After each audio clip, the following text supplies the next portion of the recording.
The child that's in grade 3, that's in this parent-taught class, once they pass grade 2 and they can fall in and save themselves, instead of being picked up, will be taught to roll over on the tummy and swim back to the castle.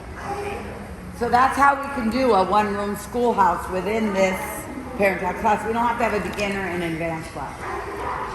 A lot of swim schools have that, but then it's hard for parents to schedule. Because then you would have to change your schedule when your child becomes an advanced student. It doesn't matter what their level is, because in each segment there are different ways to do it, right?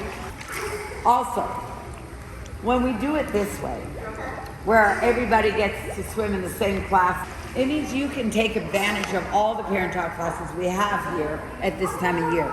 This class is supposed to have 6 in it.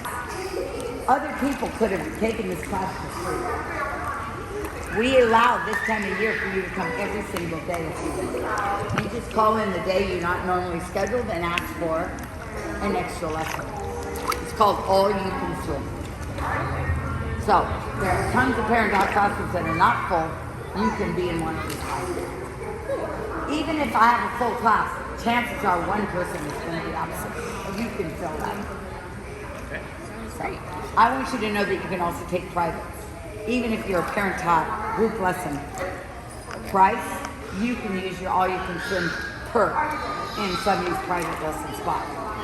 You don't have to get in, or you can get in and have a private parent-taught without teacher. Private classes are only 15 minutes.